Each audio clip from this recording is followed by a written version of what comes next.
But my other favorite my other favorite superhero was the Versus, and it was Frank Castle. Yeah, so that one, the thing about it is, if Frank wants you dead, you're probably dying. Yeah, I mean, like, that's the thing. He's not going to give you time. My argument was this, is there would be no fist fight.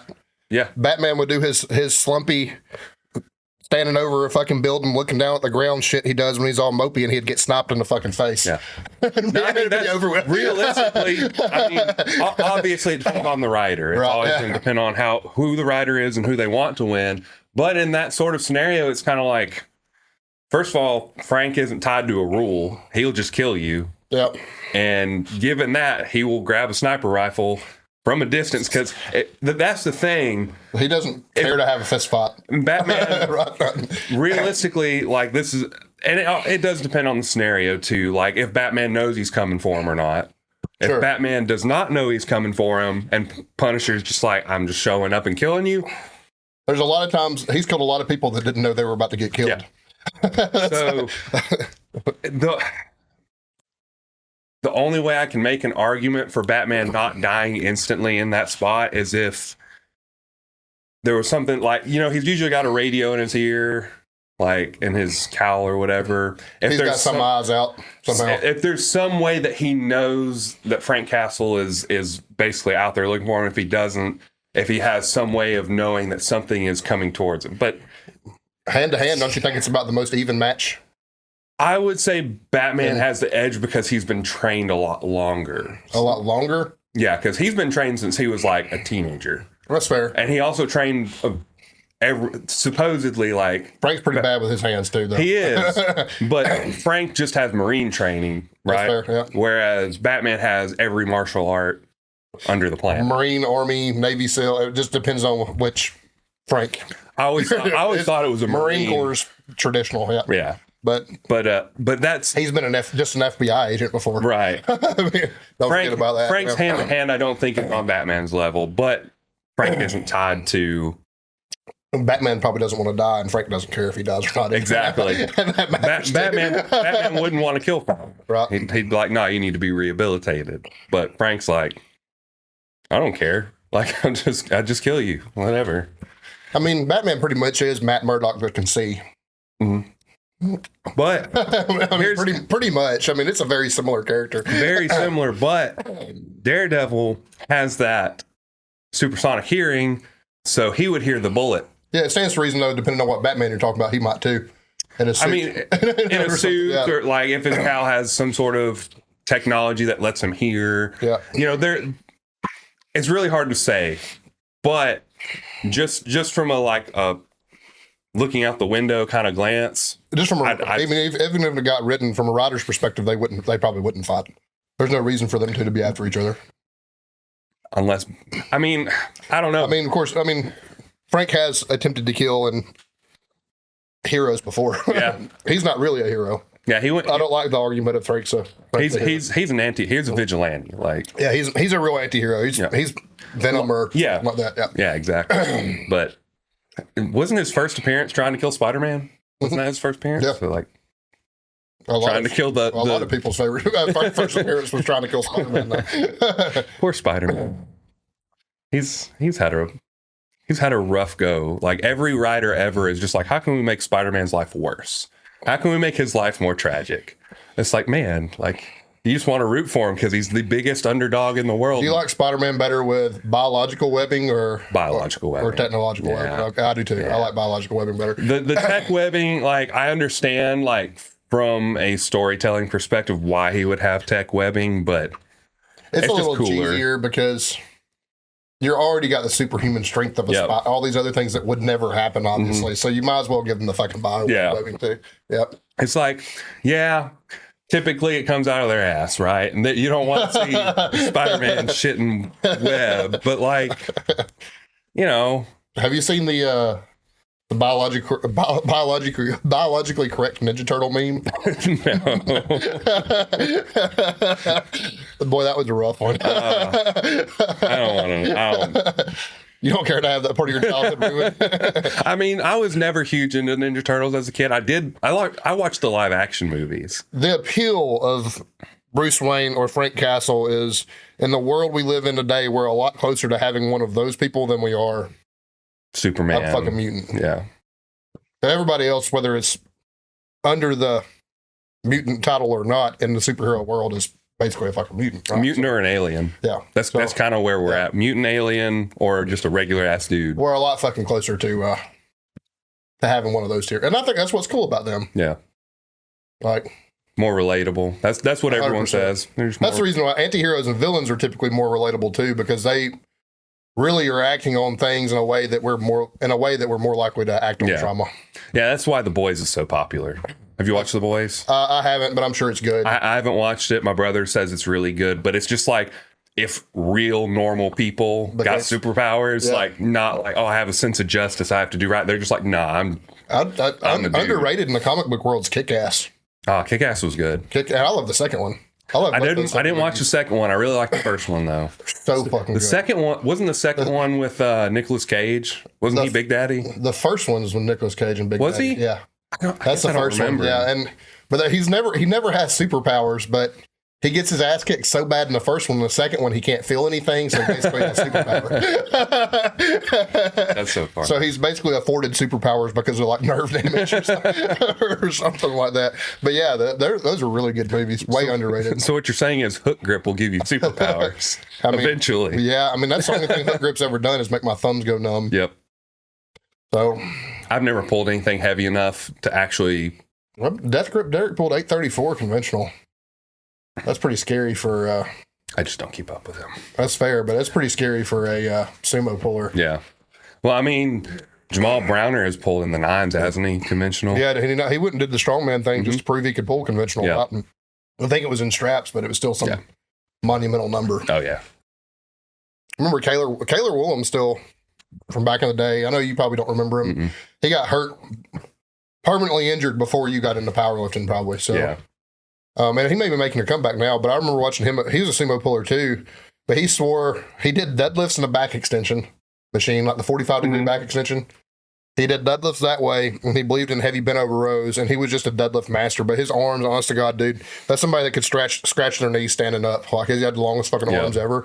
But I mean, I watched him go rep for rep with Brian Shaw conventional. He was the first person I remember pulling 1,000-pound sumo.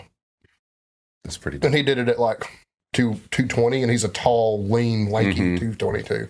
So makes sense. Yeah, but there's an old Mark Bell episode on YouTube where Kaylor is pulling with Brian Shaw, and it's disgusting how close he is pulling conventional with Brian Shaw. That's I mean, that's probably top 5 best conventional puller in the world. Yeah, like probably the only 2 people better are Thor and Eddie.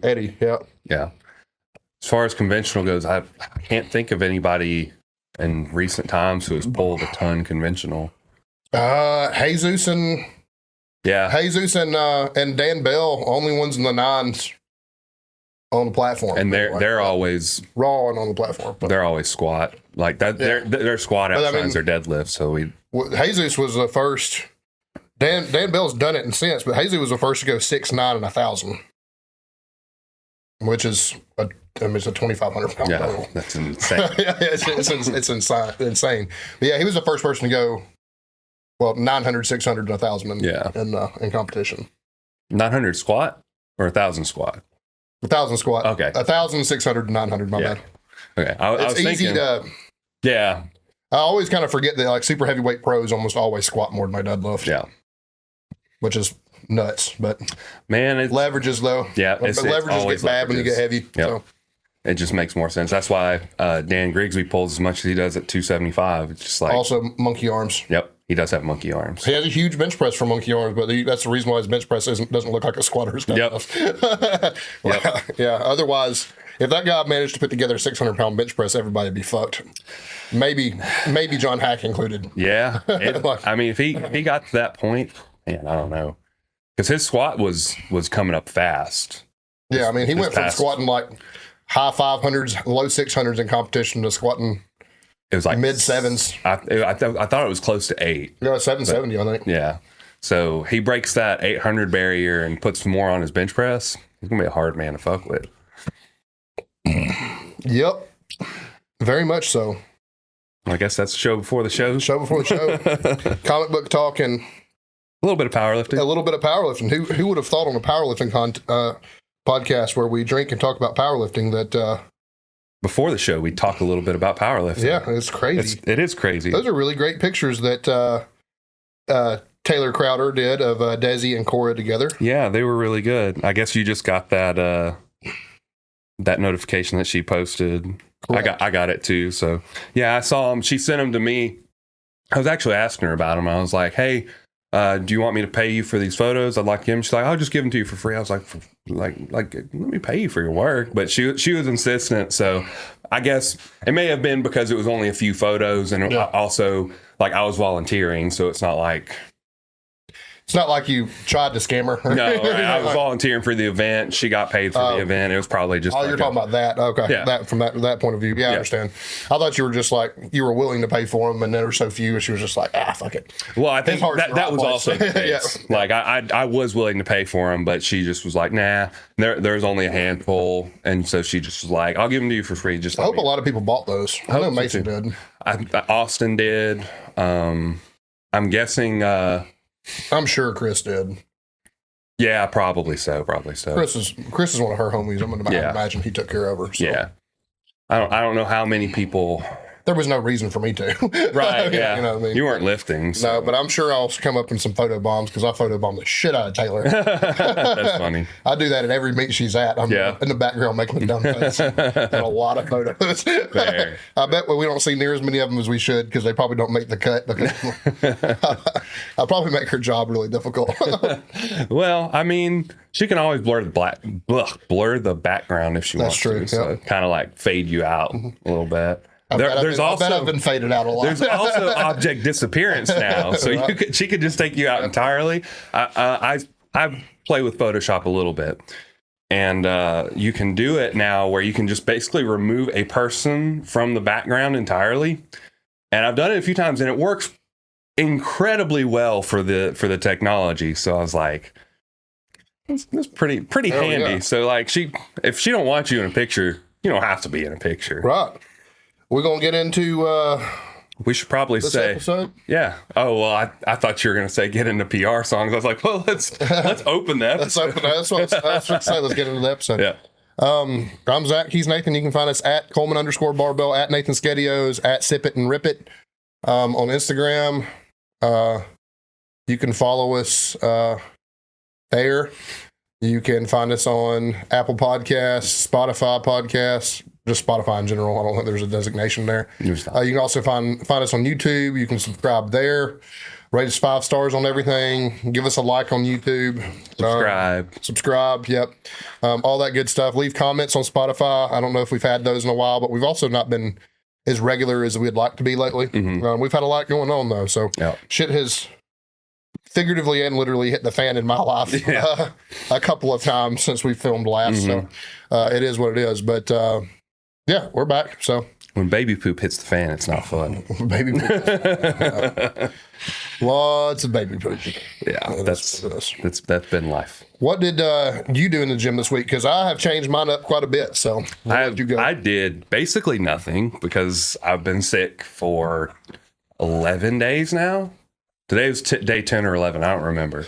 The fact that you had that problem and then the pollen on top of it's probably compounded it. I didn't think about that. You know, I don't normally have allergies. Yeah, not normally, but you've been sick. Yeah, it could be a development of that, but yeah. So I hadn't been to the gym. I went on Friday and just kind of did a pump day, just trying to get some blood flow, feel a little better. Did a little SBD on Saturday. Didn't go great, but I also felt like crap. So not really surprising. That's pretty much it. My squat, I don't even want to say my numbers because they were so poor for me. But it's okay. Well, they're filling them out, and you're also coming off of sickness. Yep. And I can attest to everything pretty much being an RPE 6 or 7 at the worst. Yeah. So, I mean, you got to do what you got to do when you're in a cut, and you're also, they also have been sick for 11 days. So I'm down to 244. Yeah, which is much more rapidly than you meant to be through 44, I'd imagine.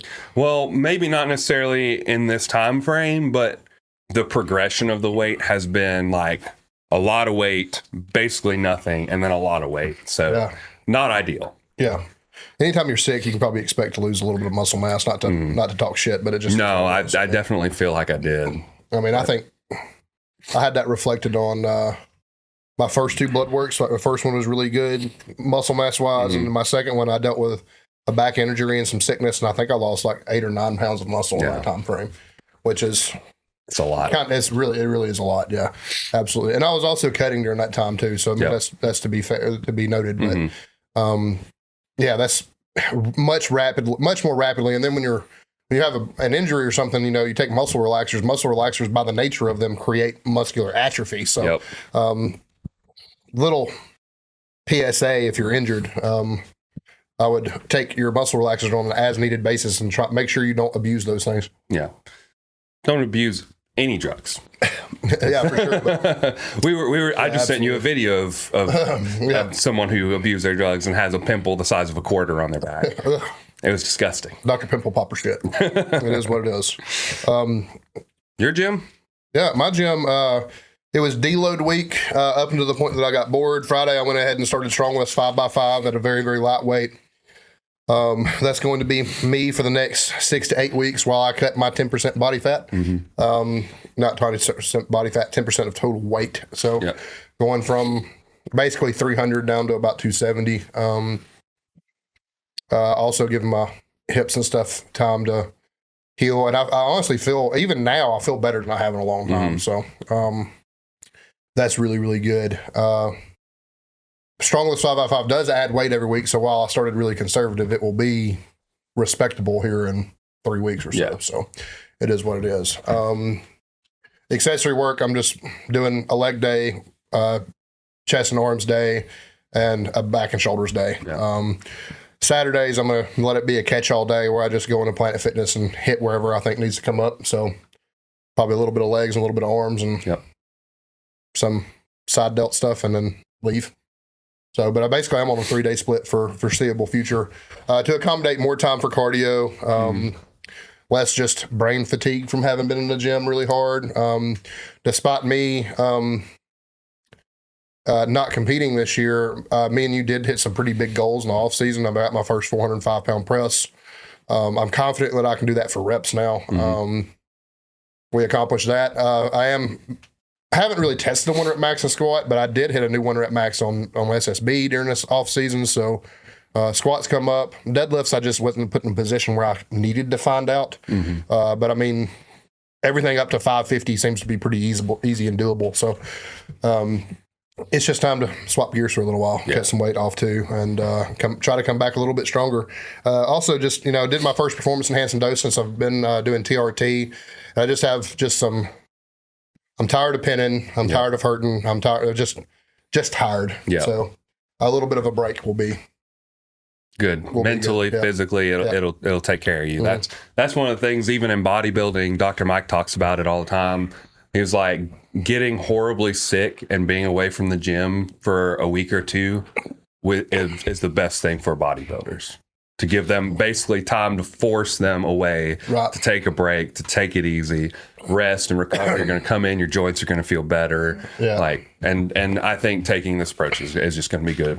When I come back, I don't know that it won't be 5 or 6 days a week and very, very bodybuilding focused. I do have a training partner now, and he's heavier like I am too. Both of us are very focused on just looking and feeling better for a little while. So we see eye to eye on that. But he's also extremely good. He's a vet in Alabama powerlifting and strongman. He's competed in both, and he's going to get that competitive itch one day again, whether he wants to or not. I know he's going to. That's not his intentions currently, but I know that you could see it in him. Like the first couple times we worked out together, I hadn't made the decision to do this yet. So I'm hitting 350 plus on Larson presses, and he's getting started back, and he's hitting like 275 for sets of 3 with a regular bench press, and you can just tell that it bothered him. Not that he's not happy for me, but you can just tell it bothered him that he couldn't just sit down with me and do the same thing I was doing. So It is what it is, but it'll be good for me to have a training partner for a little while, and I think that he's like-minded enough that we'll get a lot done. But yeah, big change for me, and like I said, we're changing. I still don't really know what I'm going to do about accessory work. It might look like it's a dirty word around here, and it's been a dirty word for a long time, and I still think it's a dirty word, but because me and Sandy are so much more responsible and smarter than we were when the first time we did CrossFit, my accessory work might end up being, a 10 or 20 minute CrossFit Metcon before and after, but it'll be very much more like Joe Sullivan programmed it and much less like a CrossFit coach programmed it. If that makes sense. Well, that's just move and improve capacity is what I want to do. And honestly, what I've thought about is not even worrying about CrossFit style movements. I've thought about, putting my lateral raises on a Tabata timer and doing them, instead of doing them with 50 pounds, doing them with fucking 20 and or whatever, and see if I can accumulate 100 reps in 4 minutes or whatever it may be. So, but yeah, I'm probably going to do a lot more stuff like that. Also just to consolidate some time, because right now I don't want to be in the gym. So if I can get everything done in 45 minutes and feel worked, that'll be good. you know what I mean? So I think it'll get me to the point that I want to lift heavy again. And also just looking to the future, I really, really want to be able to train squat to capacity again. So like giving myself a chance to work these new cues that me and you were working on, which is a loose lower body, which is kind of crazy, but it's paid off for both of us. But I'm not I can do it with 225 on the bar, but I'm not necessarily in a place where, and hell, I mean, I've hit a single up to, nearly 400 pounds like this, but I'm not necessarily in a place where I just want to fucking dive bomb like loosey goosey, like a heavy squat yet. Like I feel like I need to have a training block or two to get that back under my thumb, if that makes sense. Also, I need to learn how to control myself without over tightening everything, if that makes sense. Because I've always been one of those people, I like a slow descent in the squat. I don't want to just fucking drop it. It's going to be the same thing that you've been talking to me about, like a 5-count tempo on the way down. A lot of tempo work, shit like that. Yep. And that's coming for him, and it's probably definitely coming for me. But yeah, I mean, those are new things that just need to be worked and addressed. I have a minor pec strain, so like, I hit 385 for a single on Saturday for fun. It ended up not being that fun because I'm just hurting. So, just a little like aches and pains I just want to see go away. Might run some BPC or some TB500 or something. I got to make an order from Amino Asylum tonight anyway, so we might just see if I can't get back in working order. That's what the next 6 weeks is about for me. So that's fair. The future for me, since we were just briefly talking about it, is you're going to start my prep. We're going to have a little bit, not necessarily an off season. We're going to have a little bit of time before we actually start prep, but end of April, I think is what we said. Yeah. We'll be starting back with you. So all the way up until October when we compete in nationals. So that'll be exciting. It will be. Yeah. I'm very much looking forward to it. And I kind of got an idea of what we're going to do now. And, yeah, you have an idea of what I've been doing for basically the past 5 months. Yeah, I think that, of course, you've already done this some with Joe, because I noticed the other day when you sent me some stuff that you programmed yourself. You got legs and chest, you press and you squat a lot of times together, stuff like that. So we might keep it like a full body split for you, because my idea really right now is a 4-day plan. I want Saturday to be an SBD day, and I think that we're going to basically, and it's not necessarily this the way it's going to be, but we may do deadlifts and deadlift accessory work on Monday, including a little bit of pressing. But when I say pressing, I'm talking about like shoulder work. And then either Tuesday or Thursday be your primary bench press day, and then your primary squat will be on that SBD day, likely. But yeah, I've kind of got an idea how I want to put it, but still kicking around the idea that SBD day. It's hard to program around that. Yeah, SBD days are kind of hard, especially for me, because I only want to do 4 days a week. If I was doing 5 days a week, it might be a little easier to be like, all right, like you get your primaries, and then like you get a pump day, and then you get an SBD day. Traditionally, I mean, I know a lot of people, I know this is the way Les does it because I've seen his programming. No, don't tell on me.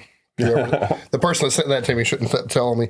But, and most people, this is, I would imagine this is the way most people do, but it's literally SBD in the week. So squat Monday, bench press Wednesday, deadlift on Friday, SBD days on Saturday. Likely your deadlift's going to be a secondary deadlift because you just deadlifted the day before. But basically it's going to be squat accessories, bench accessories, deadlift and deadlift accessories, and SBD with bench press accessories. Like, so, but at that point too, that could be a pretty long gym adventure. So you're talking about, when I say bench accessories, you're probably talking about a try and a buy and hit the road. You know what I mean? So that's how it's done traditionally. Me and you got a little bit more working around than that, but it'll be fine. I understand wanting a deadlift first day of the week because, well, you're recovered. Well, it's not even that. It's just the timing because work. Yeah, and then you want to use your own deadlift bar, which me and you purchased together. So that makes sense too. So that's really the only reason for a Monday deadlift. Everything else is just kind of like I'm pretty ebb and flow with. I don't really care. So I think traditionally old school programming, like my old school programming, is we bench press and squat together, and we deadlift and we overhead press together. So not saying that's what it'll be, but it'll be some variation of that likely. So interesting. And it's always fun as a coach to have your brain challenged a little bit, because even when you're prescribing, accessory work should never be formulaic. It should be tailored to the person and their needs. But we kind of do get in a formula. Like, I like having people squat a lot of times on Monday because everybody else is doing if you've ever been in a busy gym, you know what everybody's doing on Monday. You know they're pressing. So, typically legs on Monday and Friday, upper body on Wednesday and Saturday is how I do it. Full body split. So, so it'll take some creativity, but I'm looking forward to that. So it'll be good. It will be good. Yep, absolutely. PR songs? We got some PR songs. I got a couple right off the bat. It's St. Patty's Day, so we're going to go with a Dropkick. My first one's going to be a Dropkick Murphy song, Rose Tattoo. It's not really a PR song. It's just a St. Patty's Day song. So fair enough. Happy St. Patty's Day. Go ahead with your first one. I will go with Do or Die by Machine Head. Hell yeah. That's a new-ish song. It's really funny, the origin of that song. So there was a bunch of people who were like making fun of Machine Head because they were like, oh, you guys are really soft and you're not as heavy as you used to be. So they made that song in response to that. Apparently there was a bunch of memes going around about Machine Head. So they were just like, we're just going to make like an old school heavy Machine Head song. That's cool. It's good. It's a little cheesy sometimes, but Machine Head's a little cheesy, but that doesn't make it bad. No, it's one of those, like, it's very much I'm tough. Like, it's I'm tough. And sometimes that's okay. Sometimes I like that. Sometimes I think it's really cringy.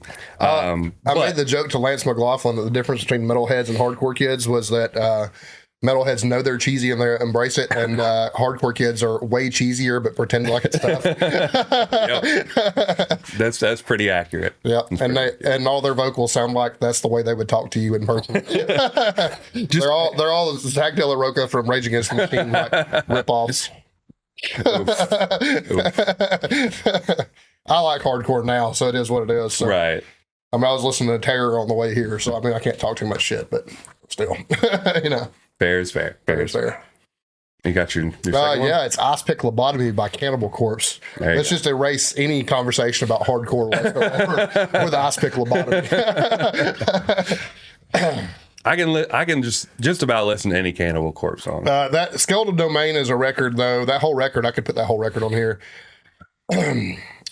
Skeletal Domain's the first Cannibal Corpse record. I realized that these guys have been around 30 years and they are still adapting and moving with the times. Yep. The genius of Cannibal Corpse isn't that they're just a good band, but they're still, the fact that Cannibal Corpse is still relevant, and every time they put out a new record, everybody shuts the fuck up and listens to them. There's a lot of power in that. I really like Suffocation, but you can't say the same thing about Suffocation. Yeah.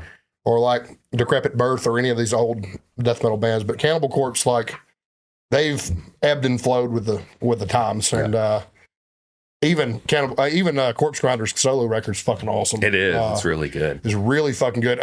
Dare I say, and Cannibal Corpse fans be mad, but the production quality is better on his record than it is on a lot of Cannibal Corpse stuff. As a bass player, though, Alex Webster, I mean, just is a goddamn genius. Incredibly talented person.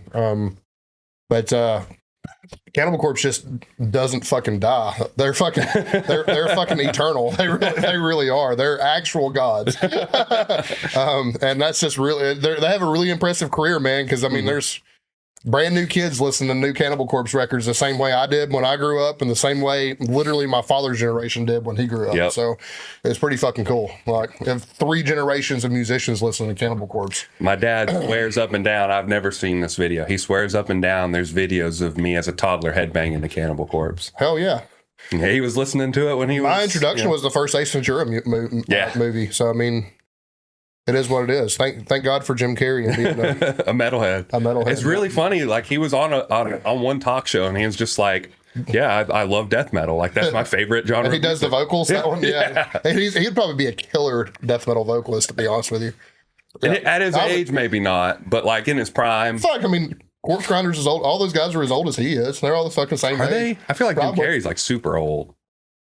60? Is Corpse Grinder 60? Probably. The whole band probably believe is in 60. that. I believe the other members. Corpse Grinder doesn't look like he's 60. I mean, you don't, but That's what death metal does to you. I bet he's 50. All the headbanging, keeping him in shape. The biggest neck to not on the planet to not lift a weight. God, it's I don't so know that he huge. doesn't lift, but it's a big fucking man to to not be lifting Comes something. like you couldn't. I don't know if there's a human on this planet that could fit his hands around his. He throat. really does. He has like a Mike Tyson neck. Yeah. Like, for real. It's ridiculous. huge. My second one's a much different. It's not Cannibal Corpse. It is not Cannibal Corpse. It is The Only Thing I Know for Real by Jeff Plays Guitar.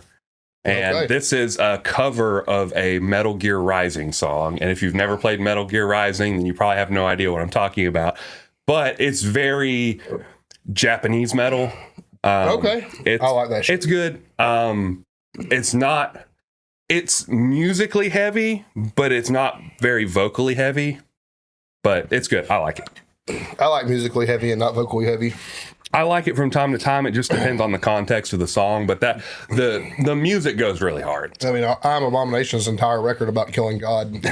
No dirty vocals on the whole thing, and it fucking goes real hard. This is fair. It is what it is. But yeah, that is what we did in the gym, as well as our PR song. You know what we didn't do was say what we're drinking today. A Basil Hayden old fashioned. Surprise. We had, another old fashioned surprise. I really do have intentions. It's just not a wintry drink. Maybe when it warms up, maybe homemade margaritas would be a good swap. There's just something at home for this. But Basil Hayden's my favorite, and my favorite cheap bourbon anyway. It's not all that cheap, but it's my favorite middle of the road bourbon. Tastes really good. It's not very hot, so it makes a really good mixed drink. It's drinkable by itself, as you learned today. Yep. Just real fucking good whiskey.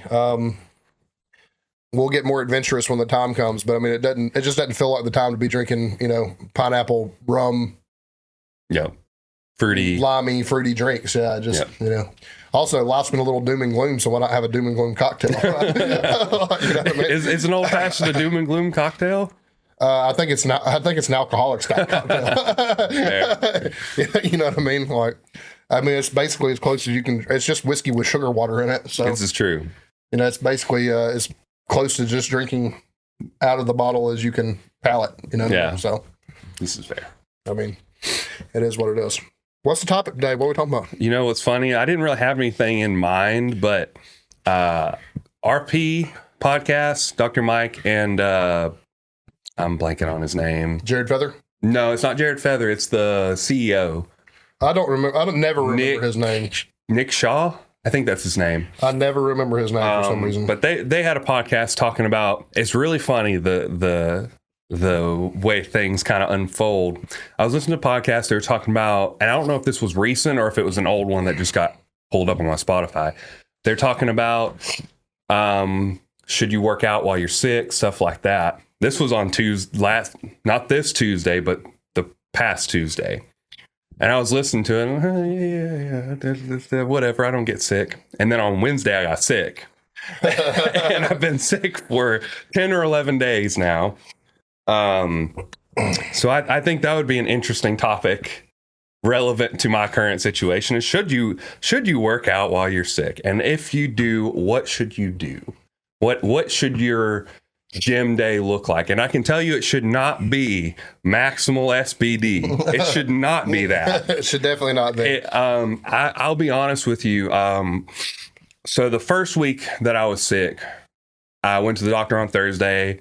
got a shot, antibiotics, steroids. Felt really good on Friday. I went to gym on Monday and Tuesday, sick Wednesday, doctor Thursday. Went to the gym on Friday, felt really good. Steroid shot was doing its work. I was like, all right, let's go to the gym. I didn't go hard. I was like, I'm just going to do some accessory work and just kind of chill out. Had a good pump, felt great. Went to work, felt good, came home, slept, went to the gym on Saturday. I don't even remember what I did on Saturday. But I felt good. I was like, yeah, oh no, I squatted on Saturday.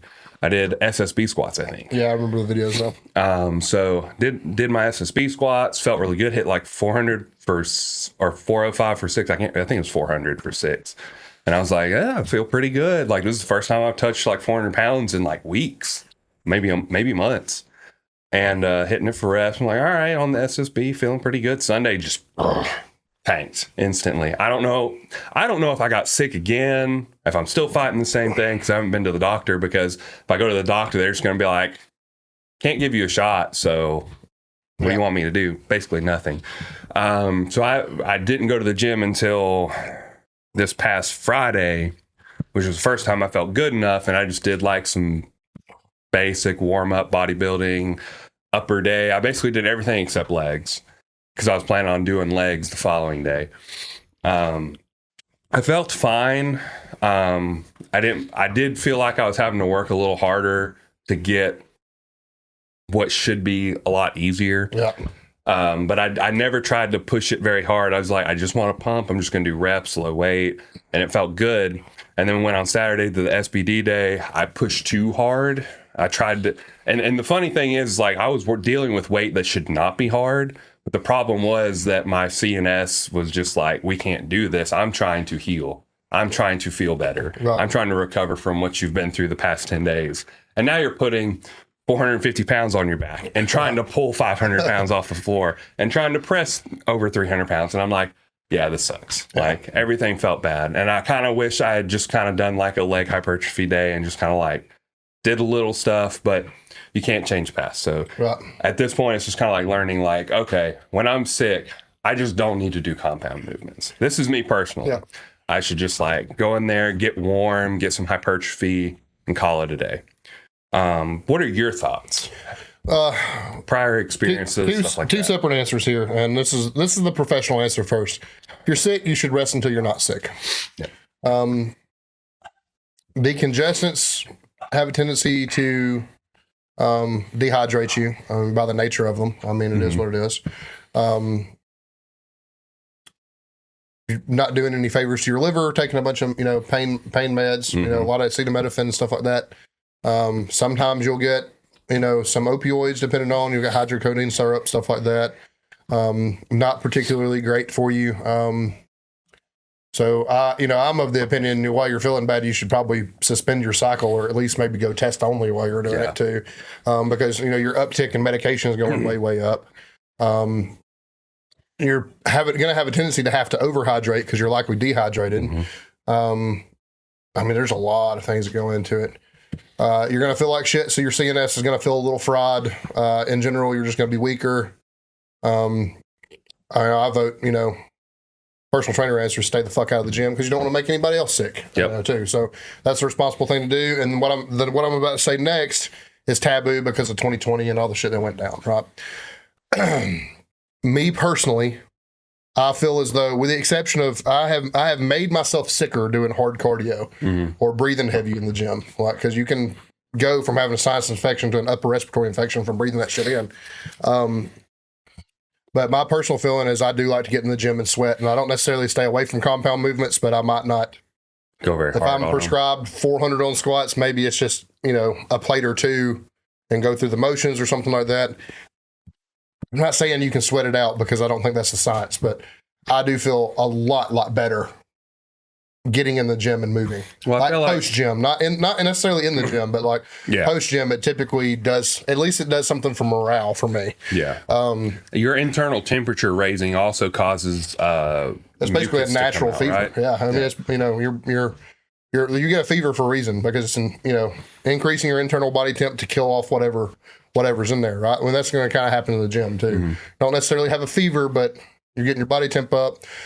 and stuff like that. I feel like I said, I don't know the science behind it. I don't care to know the science behind it, but I just feel like I feel better if I get in and sweat it off a little bit. I think most of us would attest to that. I've never met somebody who has said, I would never go into the gym if I've had a sinus infection, a cold, something like that. I'd probably not keep me from the gym. I'll be honest with you. Dr. Mike's answer was above the neck. Yeah, right. So anything up here, you'd be fine to go to the gym. Just don't work very hard. If I test positive for strep, for COVID, for well, if you got pneumonia, you're not going to the gym. Yeah, you're not. The flu, something like that, a stomach bug. I recently had an experience. I didn't know how easy it was to transfer a stomach bug to somebody else. And I tell you what, that stuff's like the fucking plague. Like, the only thing you have to do is say stomach bug and you can get the fucking stomach bug, like for real. Mm-hmm. But, we had rotavirus, and you can spread that shit to your dog. So, like, at the beginning of the year, I had it. My dog had it. My daughter got it. And my wife got it, like, in that fucking order. Like, you can spread it to the whole goddamn house just by being around somebody. So, if it's something like that, I'm definitely not going. Yeah. I mean, it just is what it is. If I got a sinus infection or a cold, or like right now, allergies are bothering me, fucking gym's not slowing me down. Yeah. I mean, if I know I don't have a stomach bug and just simply have the shits, I'm going to go to the gym. And I mean, it is what it is. I'm about to spend the next 2 weeks with the shits because I'm doing a low carb diet. So it is what it is. It started like meal number 1 today. Like, just like a lot of fiber and high fat, and it just fucking like ran through me. You know what I mean? So it is what it is. But I feel better. This is not my professional answer. I feel better when I work out when I'm sick. I tend to feel better after the fact that I've worked out too. Like, getting in there is hard, especially because you're obviously going to be more fatigued than normal because your body's trying to recover from being sick. So that's one of those things. A good point that Dr. Mike had was, if you are trying to work out, you're trying to build muscle, your body only has so much energy, so many resources to put into places. It's not going to be too worried about hypertrophy. Right, it's going to be worried about getting over whatever you have. Right. So all that energy that you're spending tearing your muscles down, you're just not going to get that. I'm looking for a word. I want to say feedback. You're not going to recover. You're not going to. I mean, just in general, the stimulus isn't going to be the same. Yeah. You're going to be broken down, but you're not going to get fed. Your CNS, your whole system, your CNS, your cardiovascular system, everything is basically preoccupied with getting better. Yep. I mean, so white blood cell count goes way up. Stuff like that when you're sick, like automatically so your blood's automatically kind of doing something different than it normally does. Yep. So I mean, there's so many things that go into that. I mean, oxygen, you typically aren't going to make it. Your oxygen is not going to be as good. You're not going to intake as much when you're sick. Especially if you're clogged up. If you're at 100, if you get sick, even if it drops to 95, probably going to be enough to get you winded in the gym. You know what I mean? Stuff like that. So like, I mean, a lot of stuff. I mean, there's a lot of stuff that goes into it. I definitely wouldn't condone a regular programmed week. Right. You know what I mean? By no means. I will make this argument. Unless maybe it's a deload. If you happen to get sick on deload, you can kind of like. Lucky you. You know what I mean? Get over it. Yeah. That very rarely happens for us. You know what I mean? But, yeah, I mean, like I said, you're automatically going to have to spend more time hydrating. You're probably not going to be well fed because when we get sick, we typically don't have much of an appetite. So, likely you're going to be pretty light food, which is going to negatively affect hypertrophy and energy and recovery. More likely to cramp, higher risk of injury and stuff like that. My argument for it is this, and that's that, especially as a beginner or an intermediate, I say this all the time. This is a reason why I like 1.5 to 1.5 up to 3 times a week frequency on barbell movements. It's like any other thing. It's like playing the guitar or playing the piano or, taking batting practice at baseball. It's your sport and it should be well practiced. Mm-hmm. So even if you can't, barring something that is super contagious and could hurt somebody else, if you just feel a little crummy, just go in there and practice at the very worst. I mean, take a plate on squat, take a plate on deadlift. an empty bar on bench press if you need to. But just go in there and fucking drill something. Yep. There are cues that could be better. There's positioning that could be better. It could be fruitful without you fucking killing yourself. Right. Outside of that, your hypertrophy work and stuff on machines, you can still go get a pump. Yep. Probably not going to be as heavy or as, gung ho as normal, but like you can still go in there and break a sweat. It's probably not going to kill you. But I guess from a coach and a competitor standpoint, like if you just kind of feel like shit and there's no, like I said, nothing that you're going to spread to somebody else or hurt somebody else with, you should probably get in there and try to do some type of practice. Just grease the groove. Like it is what it is. But I feel as though 9 times out of 10, it makes me feel better. Yeah. I always feel better when I leave the gym when I'm sick. I don't think there's been many people in my life that I've ever talked to that have said, yeah, the gym made me feel worse. Like when I left, I felt I had an experience with it one time when I first started. Anytime I ran a couch to 5K class, believe it or not. And I was doing it for free to kind of drum up business and whatnot. And that's, it is what it is. But I was doing something similar right now. Like I was doing either like Smolov or like Strongless 5x5 or fucking Shaco or something like that. Like 3 to 4 days a week, and then like running all the off days. I had a sinus infection. Went and did my coached my Crouch 5K class, and turned into an upper respiratory infection. Made me pretty goddamn miserable for a while. Like, because all that breathing, I'm not a good runner anyway, but all that fucking breathing heavy just fucking sucked it down into my lungs, and could have got pneumonia, but luckily I didn't. But so I probably wouldn't. You definitely don't need, if you do go to the gym, you definitely don't need like to do anything with like a super high heart rate that's going to make you wheeze or, suck wind too bad, because you could make things worse for sure. But, like I said, just getting in and moving and sweating a little bit, I think it's good. Yeah. I'll be honest with you, as a borderline alcoholic, similar situation, you need to make sure you hydrate like shit. I think it's kind of cathartic to go in on a Saturday morning with a righteous hangover and fucking lift weights. That's not a professional opinion by no means. And I've never been my peak performance on those days. Right. But it is kind of fucking nice to go in like fucking, I feel like shit, and you just get over that fucking feeling so much faster, I feel like. You know what I mean? That makes sense. You're sweating alcohol out. Yeah, right? Sweating it off. Like, you're going to need to hydrate like fuck so you don't cramp up and stuff like that. And you're probably not hitting anything. No PRs. It's a day that an RPE 6 is probably going to feel like an RPE 10, so you probably need to, you probably need to keep that in mind. But, like, it can be extremely fucking cathartic, in my opinion. Like, that's fair. So far, big points we have are, if you're gonna go to the gym, if you're not contagious, we'll just say if you're not contagious. Yeah, if you're not contagious. If you're contagious, don't be an asshole. Yeah, don't worry. Unless you have a home gym, in which case you can do whatever you want. But basically, just decrease the load, decrease expectations. Understand that when you go, you're not going to be performing at your best. Have a clear goal in mind, right? Don't be like, okay, well, it's week 3. I've got to be at an RP 10 on everything. I got an RIR 0 or whatever. Don't take that metric into consideration. What you need to take into consideration is that you're not going to be proficient at anything. You're underfed, you're underhydrated, you're underrested. Just go in there. Do what you feel is accomplishable, that is not going to be so fatiguing that is going to hinder your recovery from the sickness, and also that you're not going to recover well from a hypertrophy standpoint. Yeah, because I'll tell you what it's not going to do. If you go in and, like my scenario, like you go in, it's a sinus infection, you go in and run a fucking mile hard on the treadmill, and then the next day you wake up and it's an upper respiratory infection, guess what you've just done? You just set yourself back another week of training. Yep. So, like, there is definitely, it's a take it with a grain of salt kind of thing. Like, the professional answer is just stay out of the fucking gym until you feel better. But a lot of us don't want to do that. Well, a lot of us don't. And like I said, the best thing to do if you don't want to, one, go to the doctor, make sure you're not contagious. If you're not contagious, go in there and go through the motions. Yep. Like fucking whatever that may look like. It doesn't have to be heavy. Just get in there and move. In that case, I really do feel like it makes you feel better. Yeah. Just getting your like we said, just getting your body temperature up just typically makes you feel better. And you could literally just take a hot shower if it was worst case scenario. You could just take a hot shower to get hot showers are really good for morale when you're sick, man, and they do go a long way. everybody's experienced this. Get a sinus infection or something like that.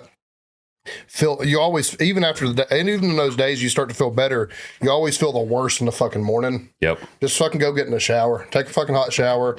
Take a long one. If you have some fucking menthol bath salts or something like that, fucking might not be a bad idea to sprinkle some of those in the bottom of the shower before you go.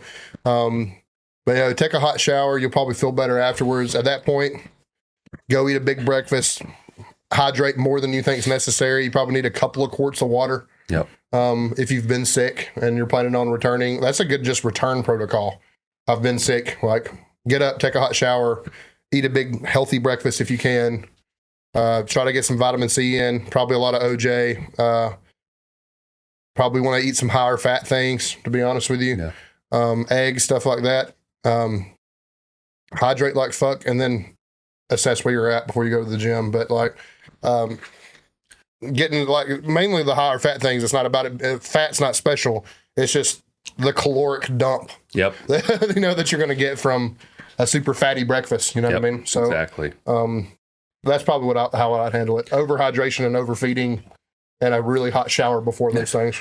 Fair enough. Dr. Mike was actually talking about food specifically. He was like quoting an example or something. It's like, well, do I need to hit this specific calories or do I need to focus on anything? He said, just eat tasty food because you're not going to have an appetite, right? So eat whatever food that incentivizes you to basically try to keep weight on. Yeah. As powerlifters, the biggest thing for us is probably going to be keeping weight on during sickness, right? So like whatever incentivizes you to do that. So good sick food, typically are going to be liquids. Eat a hearty soup, pudding. Believe it or not, stuff like that. You can get zero sugar, like low fat, if you want. Like those are options. If you just like don't want to charcuterie kind of stuff, like deli meats, cheeses, nuts, stuff like that might be a really really good option. The salt on the nuts might help settle your stomach some. Stuff like that. And then the only thing I'd have to say is you're probably going to want to avoid soft drinks. You're probably going to make sure it's Gatorade or water. Yeah. And a really, really good way to get your calories in when you're sick is just full octane Gatorade. Yeah. Just, full fledged, full sugar. Like, if you don't have an appetite, you need that sugar. Don't fucking make a big deal about it being, 200 calories of basically just sugar. It doesn't fucking matter. You're going to need it. For me, I always do soup and either Gatorade or orange juice. That's my go-to when I'm sick. I went to the grocery store the day I got sick, the day after I got sick, the day went to the doctor and got the shot, and I bought 5 cans of soup and a giant thing of orange juice. This is speculative, but do you feel like you're much less likely to get sick when you're on a performance enhancing dose? I feel like my biggest stretch without like fucking physical sickness is typically when I have the highest amount of PEDs in me. I can't say for certain because typically I get sick twice a year. And it's at the beginning and the end of the year when the seasons change. Like that's typically when I get sick. This is pretty much par for course. I'm getting sick about the time when I would normally get sick. Season's changing. I mean, I couldn't really say. That's fair. From a personal standpoint. I feel as though that, I'm less likely to get sick when I'm on a performance enhancing dose most of the time. Yeah. I mean, maybe there's something to that. Maybe there's not. I don't know the science behind that. Maybe Dr. Lane's got a video on it. I know he doesn't use specifically, but I know he has talked about AAS before, and various PEDs before. Maybe he has some science behind that. There's other people that you can, hypertrophy coach probably is a good place for I'm that. Sure he does. John Jewett may have some information on anabolics and keeping you from getting sick. There were a whole lot of meatheads, and it's purely meathead stuff. I don't know this either, that swore up and down that anabolics prevented the coronavirus. Yep.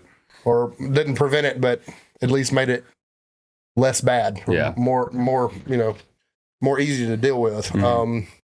That seems like a pseudoscience just because of what the coronavirus, attacked your respiratory system. Yeah.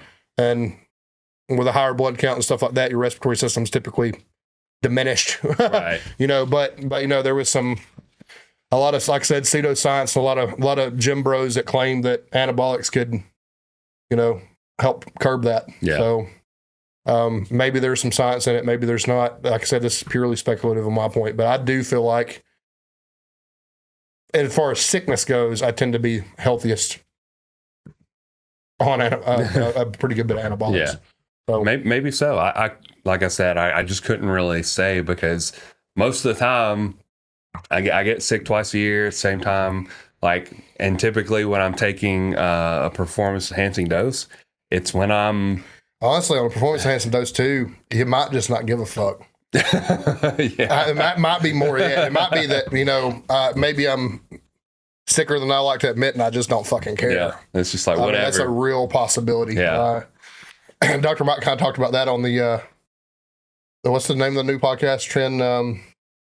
I don't know. You sent it to me, but he was on a new podcast this week, and he was talking about his mindset. Kind of gets when he's on high amounts of anabolic, tends to get pretty violent and pretty outside of his head. Well, I can tell you specifically, Trend gives you a confidence that no other fucking drug will give you. Yep. And it's honestly because I kind of like fighting and stuff, but like I'm not one to start something. I might finish it, but like I'm pretty non-confrontational. So I feel like Trend really helps me in a way because it gives me some, not necessarily confidence, but just gives me some I don't give a fuck type attitude that I don't have without it. You know what I mean? Maybe it's just that. I don't know. I don't mess around with hard stuff anymore. Even when I'm on performance enhancing dose now, it's just tests. So I couldn't tell you, but that's very maybe possible. It's just purely mindset and placebo, and you're just like, I don't tell you care. Something, the right combination of anabolics, you're like fucking nothing can touch me. For real, like 10 foot tall and bulletproof is what you feel like sometimes when you're on, a pretty good amount. So I mean, of course, I've never ran 1,000. Yeah, me either. So, I don't think I ever will at this point. Being honestly on the TRT has been such a good thing for me because there's no dip. Yep. Even across the board all year long, I've put more muscle on since I've been using a TRT dose. I've progressed more. I'm healthier. I'm like everything that I don't really, maybe an oral 6 weeks out, but like I'm not really like super incentivized to use anything else. I'm really not. Like, I mean, I feel so much better. I know. In general, crazy. I mean, it's crazy. And I continue to put muscle on. I'm a much bigger and stronger person than I ever was when I was on Trend or anything else. Right. So it is what it is. But I did have one interesting anecdote that I'd like to share about being sick, and this is purely, like I said, purely anecdotal. There's no science behind this. But before I was going to lift on Saturday, I took a injection of nectar and. It was a 0.5 milliliter of nectar and 0.5 milliliter of carnitine. And nectar is carnitine and choline combined. I just like a little extra carnitine and not as much choline because I eat a lot of eggs anyway. Sure. So I don't need the extra choline. But I took that injection and instantly, like I'm talking within 5 to 10 minutes, I coughed up a whole bunch of mucus and I blew my nose and just like instantly cleared up. Now I'm not saying it like it could have just been circumstantial. It could have been completely circumstantial. And the reason why I bring this up is because I messaged Joe. I was like, because he's big on nectar. He's like, he knows a lot about the science behind it. And I was like, does any of this make any sense or is it coincidental? And he said it's probably coincidental, but some relationships between nervous system states taking the nectar and being more sympathetic, which is up or fighty, could have triggered you to eject some stuff. And that's why sometimes when you take it, you violently poop. So it is interesting an interesting anecdote because it's like if that is something that could be used, like, and I like to take it pre-gym before big days, important days. I took it before my meet, did the best I ever did. Every time I've had a big deadlift, like that 585 for 5 or that 655 off the cuff, I had some nectar mixed with a little bit of extra carnitine. Every single time I've taken it, I felt really good in the gym. It is interesting to kind of like see how that could potentially affect you. Just from like a physical standpoint, not a biological standpoint or anything like that. A lot of times with infection, like when I was on, perfect example, when I was on Trend, I used to get sinus infections a lot because it makes it hard to swallow things. Mm-hmm. Makes it hard for me to swallow rice. So what would happen is I would go to swallow it and it would get lodged up like into a sinus and I would get a sinus infection from it. Right. But typically, like, you can get sinus infections from something foreign. Mm-hmm. So if you can get the infection to pass, if you can get it coughed up, if you can get, most of the time that's a sign of sinus infections coming to an end, right? When you start coughing up the green shit and everything like that, it stands to reason that if you're able to pass that stuff, that it'll clear up much faster. You know what I'm saying? So I'm not saying, like I said, also purely anecdotal, but like, I mean, because sinus infections are caused by obstructions sometimes. It could be that there could be some weight in that. Yeah. I mean, like, it's sinus infection season because of pollen. What is pollen? It's obstruction. Like, so, like, you know, it's not a grain of rice, so it's not a massive obstruction by no means. But, like, if you think about it like that, maybe it just allowed you to pass that obstruction as causing you to get better quicker. Yeah. I don't know. But it's like, again, purely anecdotal. We're not doctors. We're just like, it's just really interesting. I feel like we're almost getting into the, you should drink some elderberry syrup and shove a clove of garlic up your ass. Like, definitely not. But it was just an interesting thing that happened, and that's why I reached out to Joe, because I was like, is there any weight to this? Is this something that could be potentially useful? And someone may down the road be like, oh, I hear this and be like, I'm going to try it. And they take a shot of nectar and they're just like, I didn't feel anything. Not nectar, but there are more and more doctors open to, being honest with you, Dr. Campbell that does our TRTs, one of them, they're more and more open to like peptides, BPC 157 and TB 500 and stuff like that. So it stands to reason that there's going to be more and more doctors open to using peptides to get over certain illnesses, and maybe there is something to it. I mean, like, is L-carnitine not like loosely like anti-inflammatory too? Or choline, one of them. I don't know. One of them's kind of anti-inflammatory, right? Let me which would kind of lend itself to unblocking. While he's looking that up, we're going to take a official piss break because Zach's on a low carb diet now, so everything I drink just falls out. I was just gonna wait for you to get like. So the question was to Nathan was, is L-carnitine or choline anti-inflammatory? So L-carnitine is it actually has a ton of benefits. I just found this website, I'm reading through it, and I'm just going to read off a couple things. Some things are a little less relative to gym performance, but it is interesting that it's says carnitine may be conditionally essential in individuals with Alzheimer's disease because it may support I don't know if I can pronounce this, acetylcholine synthesis and help remove toxic compounds to alleviate mitochondrial dysfunction associated with extensive degeneration of brain structures, which is kind of really interesting. It also helps with cardiovascular disease and peripheral artery disease. Helps with insulin resistance as well, and helps with diabetes, obviously, because insulin resistance is. And then it says infertility, which is also really interesting. Osteoarthritis is where I found about the anti-inflammatory properties of it.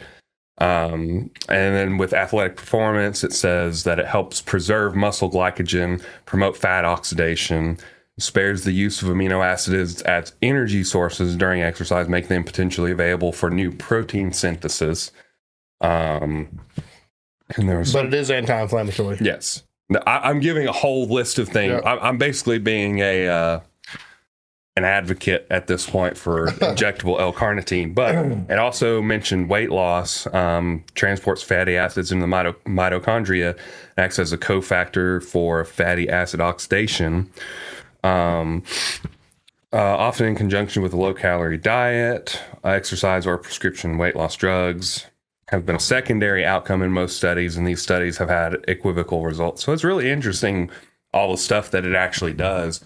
And, you know, I'll be honest, the only reason why I started taking it was like Joe said, take it. And I said, okay, like I trust Joe. He's a smart guy. So I just take it. Reading through all that, it makes sense why he's so advocate or so, what's the word I'm looking for? Adamant about his athletes using it. And there's just a lot of benefits. There's not a lot of risk. Like, so I don't believe there's a way to overdose on it. I think it might just make you like poop a lot. Yeah. Typically, he keeps his athletes at no more than 1 milliliter a day injections. Right. But I'm sure that's probably worse the first couple injections than it is with time too, right? what do you mean? The diarrhea problem is probably more front loaded than it is a daily. Personally, I've never really felt like it made me. It has never affected me more than caffeine. That's fair. I mean, also, we eat in a tremendous amount of calories, and like we poop a lot anyway. Mm-hmm. to be honest, I mean, like, so maybe there's something to that too. Yeah. That we're already probably hyperactive compared to other people, and it's just It personally has never affected me more than taking caffeine. Like mixing up pre-workout and stuff always makes me poop every time, and I usually take it before the gym every time. L-carnitine. don't know which one's which, basically. Yeah, I mean, when I take it, I usually take both at the same time, or roughly the same time. Yeah. So I couldn't really say that it's. You do take it immediately before the gym? Typically, you want to take it like within 30 minutes to get the most out of it. So I usually just take it before I leave, That's fair. whenever that may be, or whenever I have the time. But typically, you want to start your exercise in about 30 minutes. Okay, cool. And that's I've been kind of like telling that to a few people. I actually I have a bottle and have never used pinned it. Yeah. You should do it when you have what you feel like is a hard day, and see if you can tell a difference. A lot of the first few times when I was taking it, I couldn't tell a difference. Desi took it; she couldn't tell a difference. But I don't know what it is here lately. But when I've been taking it here lately, it's made my intensity shoot through the roof. Fair. Like I said, that 585 for 5 that I pulled, I came in not really thinking that it was going to be like easy breezy, going about my day. It moved so fast. I was just like, there's something to this. Like, there's a reason why Joe pushes it, and there's a reason why I should be taking it at the very least on hard days. So potentially it does have anti-inflammatory properties and anecdotal again, could help you with some sickness, potentially, depending on what you got, I'd imagine. So it sounds like, if it causes some stomach distress, if you have a stomach bug, you probably should avoid it. Yeah, I would say so. Yeah. You don't want to impact the problem with more of the problem. More of the problem, yeah, absolutely. But, I mean, that's interesting. I mean, more and more stuff about peptides and different injectable vitamins is coming out all the time. And I think Better Through Biology does a good job of educating people for the most part. Which obviously they only educate you on the stuff that they sell, but my only problem with it is the least fun thing about being a enhanced athlete is having to pin all the time. And it's just like, I can kind of get behind it more maybe if I'm pinning once a week on whatever is my up undulated lift that week. You know what I mean? Like, it's a heavy bench press day. Okay, I'll pin it. Or like, last week I squatted heavy. Today I'm deadlifting heavy. I'll pin it before I deadlift or something like that. I'm a little bit more open to that. I don't really feel like taking it every day. A daily pin, just like unless it's a subcutaneous pin, I even get annoyed at subcutaneous pins now, because that's how I take my GHRP6. Yeah. And I get annoyed with it. Like, it's not even that it hurts, and it's not even that like it's nothing about the injection. It's just having to do it. It's just a pain in the butt. Well, we also just dedicate so much time, money, and resources to this stuff already. Yeah. That it's just like adding more and more and more to the list. So, not to mention, like, talk about it all the time. Should I do mobility? Yeah, I should do mobility. But I've already spent an hour and a half, 2 hours in the gym. I don't want to spend 30 more minutes fucking, like, should I do it? My professional recommendation is, you should do some mobility. Like, it's good for you. Yeah. Like, being honest about athlete situation, especially when you work full time, like, how many, even like something 5 minutes, like taking a sub-Q injection, or for that matter, intramuscular injection, like, that time adds up, man, and it's fucking. It's mentally exhausting. It's mentally exhausting. It really is. And then just have to know that you got to keep up with one more thing. Yeah. And also, it speaks to, though, people's willingness to be good. If you're willing to do all those things and take the time to do those things, like, you're likely probably going to be better than other people. Yep. The longer I get into this, though, the more I feel like top level athletes is like purely genetic. Because I know 100 people that work as hard or harder than the best athletes in the game, and they're still not the best athletes in the game. I mean, like, Joe Sullivan there's something to that. Like, I mean, Joe Sullivan was asked a question very similar to that, and his response was almost exactly the same, that genetics are kind of like the defining factor on. It's kind of like fuck all. Like, yeah, it's like if you are genetically gifted to be the best, then you have the potential. The thing about powerlifting specifically, even more so than like strongman or something, is there's only 3 skills to develop. Like, you don't have to be the world's greatest basketball player. You probably don't have to be the world's greatest genetically gifted basketball player, because there's a million skills you can drill and become better than somebody that's genetically gifted. Yep.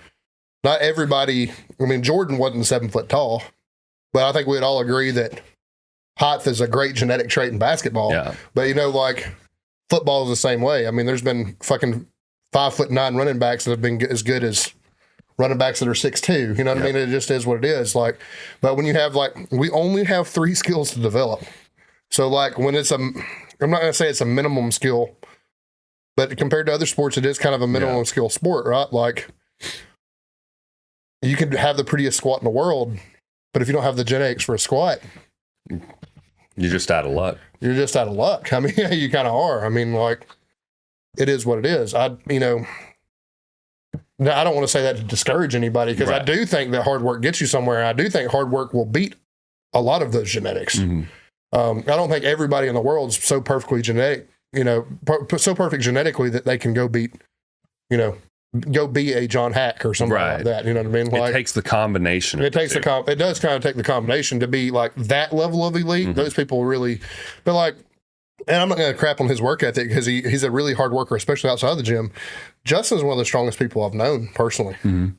That's also one of the only people I know that can consistently work out 3 days a week, hit his barbell really hard, and just completely almost write off accessory work, and just put pounds and pounds and pounds and pounds on his total week after week after week after week after week, and like, okay, I'm working circles around him. Right. You know what I mean? I mean, it's like, what the fuck? Well, he's genetically just a fucking badass. You know what I mean? It just is what it is. Like, I don't know. I've seen it. I do think you can, with all of my time in the gym, with his time away, I have started to pass him.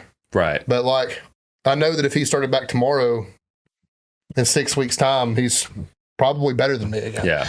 You know what I mean? Like, it just is what it is. I mean, that shouldn't discourage anybody, but like, it's just something you have to take into consideration. You do, absolutely. And that's also at the point, too, you need to ask yourself, some of the more dangerous things we do, probably PEDs, probably top of the list. Yeah. How bad do you want it? Well, how bad do you want it? Like, stuff like that. That's extremely important. Like diet, I feel like diet is something, if you're willing to work on diet, you can outwork genetics. Yeah. I think you can to some extent. But there's a point that, like, I think that I want it bad, but then you look at my diet, and my diet says you don't want it that bad. Yeah. Or, you look at my PED protocol, it's pretty responsible now, but you look at it and it says you don't want it that bad. Or the way everybody's got one thing in the gym they kind of write off if it's on their accessory. Like, everybody jokes about split squats. You see split squats on the thing and you're like, fuck, I'm going to do them, but I'm going to do them with 10-pound dumbbells instead of 50s like I should. You know what I mean? Like, everybody has that thing, right? And like, these people that are genetic freaks and they're also willing to go the extra mile, that's kind of hard to beat. Think about, like, I know how dedicated Joe is. Joe, he doesn't talk much about his PED protocol, but I'm sure his PED protocol's on point. All his supporting supplements like nectar, probably even fucking creatine, like down how he uses caffeine, how he uses music, everything like that, down to a point. He measures and weighs food down to the grain of rice. Like, everything's like perfect, on top of the fact that the man's a genetic freak. Like, that's no wonder he's fucking better than us. Right. Like, but at the same time, I do have clients. I have clients right now. Chris Treese is one of them. He's fucking awesome. He eats exactly like I tell him to. He's fortunate, though, that he's always been a skinny dude. He's not skinny anymore, but he's always been a skinny dude. I can feed him till the cows come home, and that guy's not going to get fat. Yep. There's a little bit of benefit in that, but he does everything exactly like I told him. He's extremely strong, but he's not going to go out and set records tomorrow. Yeah. Like, extremely dedicated, does everything I ask him to. Like, a lot of female clients are training women are easy. Like you probably experience this now with Desi to some extent. They'll do, for the most part, they'll do exactly what you tell them. Yep. Like food, no problem. Sleep, we'll work on it. Whatever it may be, like do exactly the number of reps you tell them to do in the gym, exactly at the prescribed weight, and nothing else. And like,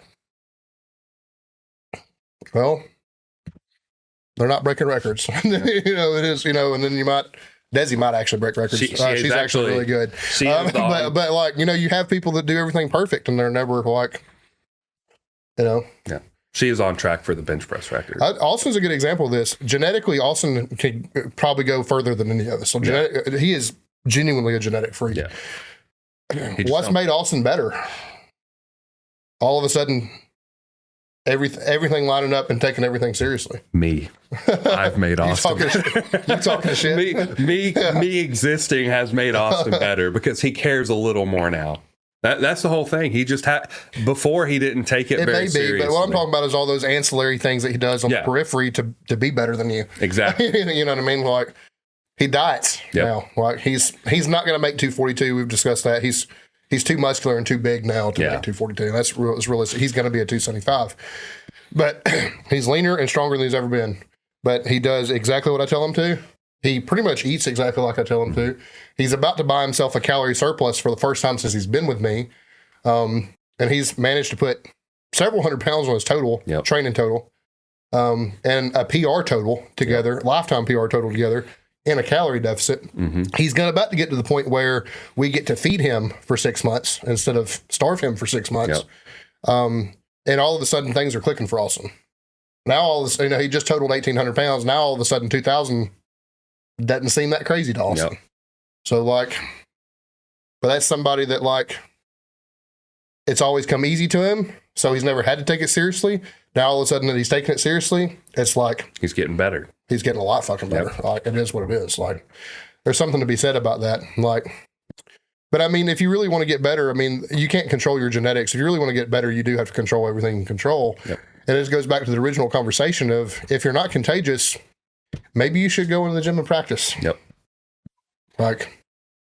Because I can tell you somebody somewhere is ignoring all rules, all fucking care for humanity and whether or not they spread a disease or not, and they're going to the gym anyway. Yeah.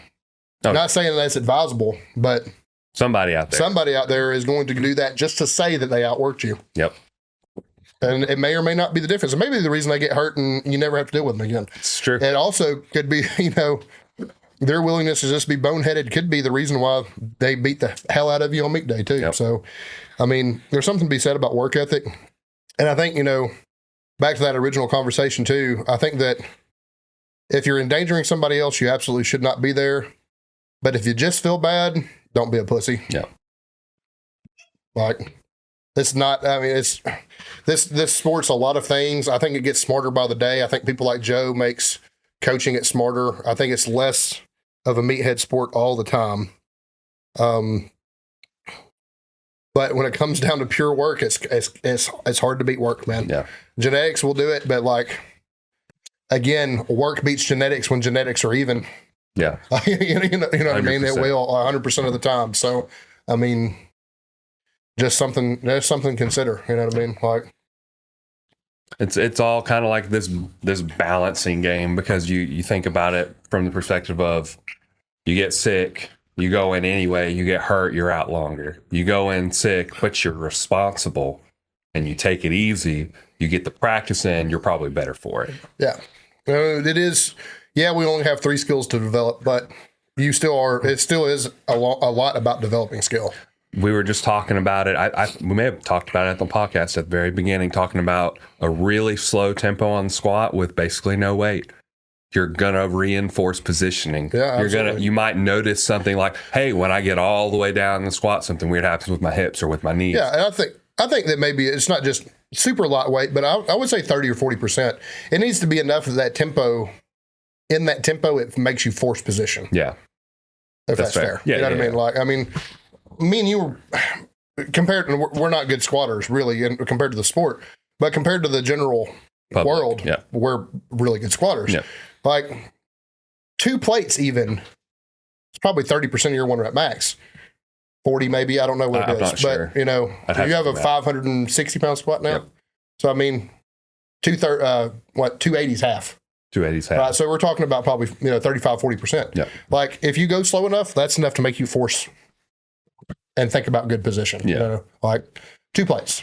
Like, I mean, you could do that on those down days. Like bench press, put 1 plate on and go to a fucking tempo 2. Yep. Like, or, work on your back tightness, work on your leg drive, work on, whatever. Have a really long pause. Hold Have it a really for long pause. Yeah, absolutely. How long can you stay tight? Like whatever it may be. I mean, there's a lot of things that you could do. Deadlift position, like that's something you could drill without even actually doing a deadlift. Yep. You could just load up so much. You could load up so much weight that it doesn't move. Fucking go over there, set up, fucking practice your slat pull, and let it go. Like that could. I mean, there's a million things you could do. As long as you're not endangering somebody else. That's my rule, I guess. Yeah. Hydrate like shit so you don't get hurt, and try to be as well fed as you can. Don't do stuff that's going to get you hurt or set you back. Yeah. Like, Seems like all pretty solid advice to me. I don't know if there's a whole lot more to be said about this, but like, can't stress enough though, if you have something serious going on, do not put somebody else's life in danger because you want to be stubborn. If you got a home gym, I don't give a fuck if you lifted with COVID. Yep.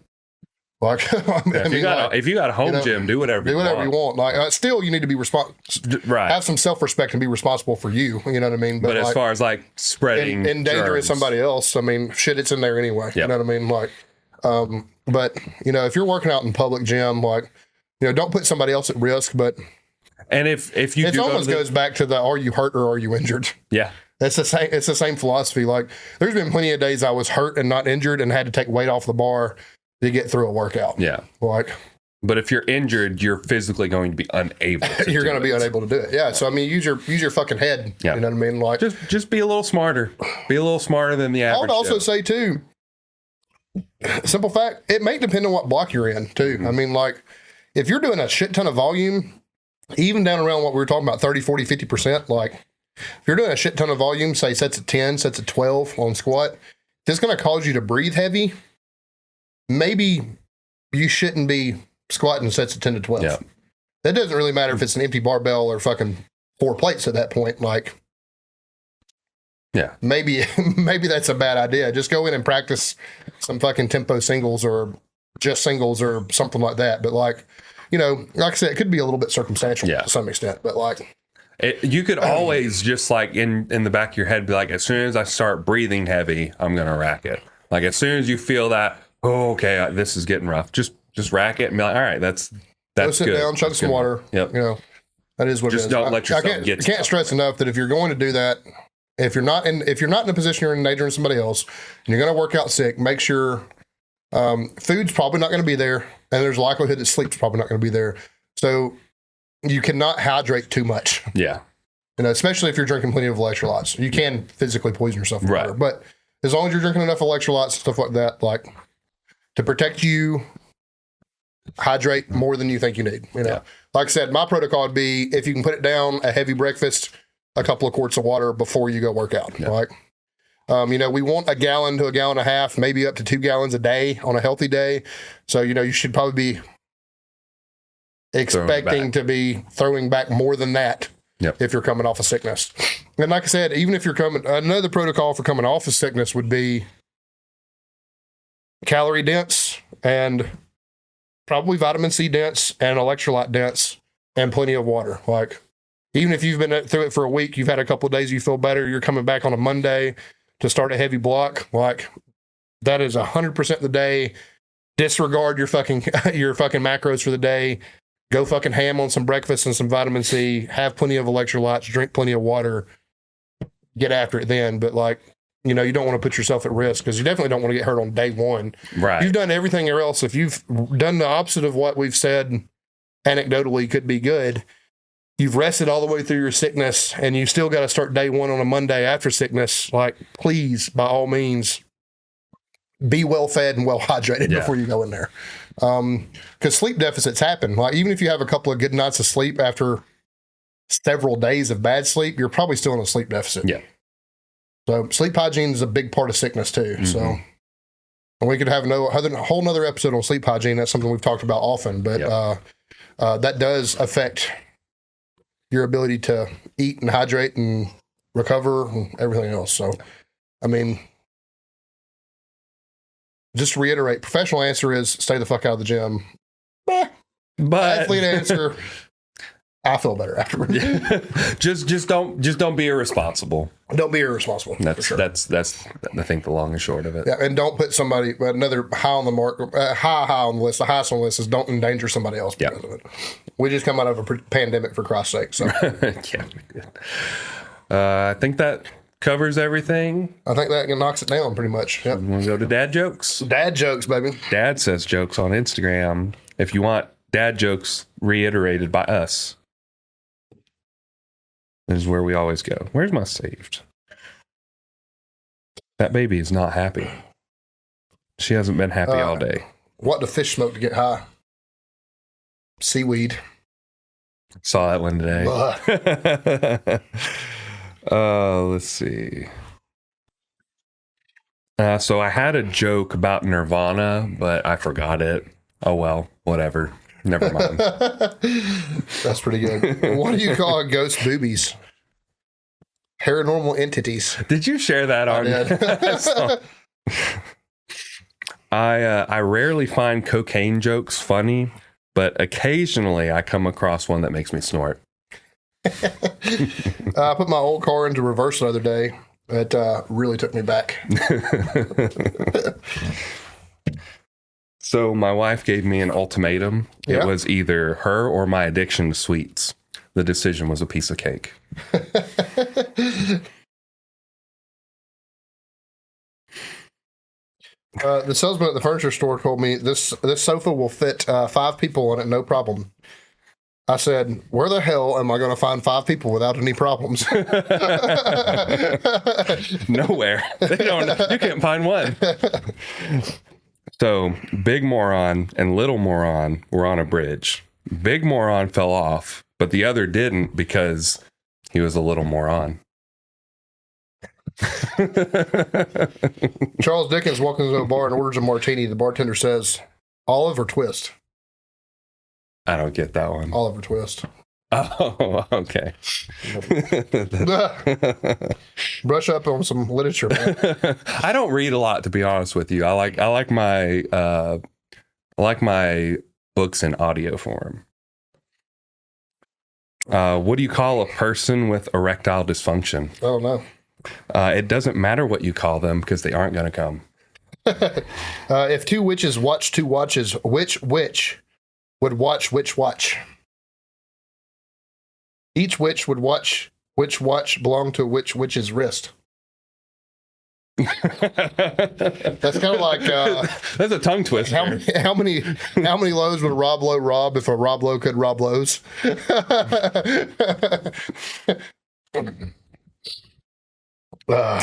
So both of my parents were dwarves.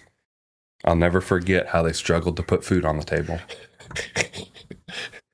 All right, I think that's the about show. all we got. That's the show. We're all like, we're tired. The tongue twisters, man, they just make my brain kind of want to explode.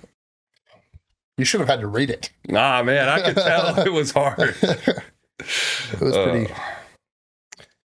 I hate Rob Lowe, by the way. Who is Rob Lowe? I know the name. He's in a ton of fucking movies, dude. He's a pretty. I would say, people would argue with me, but he's very much a B-list actor because he's always in B-list movies. But Rob Lowe, look him up. I know you know who he is. If he's, I'm thinking, maybe I know who he is. No, that's not who I was thinking. Oh, I know who he is. He was on Parks and Rec. Yeah, there you go. He was all right in Parks and Rec. Parks and Rec, the ugly, less funny stepsister of The Office. Yes. Exactly what it is. I still liked it, though. It was Sandy loved it. Loved it. It's all good. I don't wouldn't say I rank it above The maybe Office. Maybe I would love it, too, but it is. I'm literally one of those people that watch The Office all the way through multiple times a year. I mean, I could just about start season 1 right now and tell you every fucking word. I feel like Desi's starting to get there with Modern Family. That's her jam. It's pretty funny though. I liked it. It can definitely be funny. So we're watching Resident Alien right now. Okay. It's outstanding. You want to talk about something that's just chock full of one-liners and dad jokes? Dude. What's it on? Are you streaming Sci-fi, but we're watching it on Netflix. Okay. Amazing. It is terribly dry. Okay. but it's amazing. It really is extremely funny. The name sounds incredibly familiar. I probably haven't laughed that hard at a show since the first time I watched The Office. Fair. Yeah. Pretty good. The Office has got so many cringy things in it that's like you get secondhand embarrassment from watching The Office so bad. That's why a lot of people can't watch it. I know that's why a lot of people, like Casey, can't watch it because of the secondhand embarrassment. But I mean, I think it's hilarious. Yeah, I do too. It's just like it just feels so real. It just feels so real. And everybody complains about Jim's looks at the camera all the time. I'm like, if there was a camera on me in real life, I'd be staring at it. It would tell a story too. Dude, I've seen you make those faces in the gym before. Like you were looking off to a camera that wasn't there. And I was like, yep. But it's real life, I'm telling you, man. That's the best part about it. All right, y'all. Listen to us on Spotify or Apple Podcasts. Subscribe to us on YouTube. Follow us at Coleman_Barbell, at Nathan Skedios, at Sip It and Rip It. Leave comments. Send your hate mail to Nathan's address. Which is not public. Not public. Technically, it is public information if you wanted to find it, if you knew my last name. Yeah. I mean, you could probably find that on his Instagram. Is it on mine? I don't know. I don't know either. But, yep. That's it. That's the show. Bye, y'all.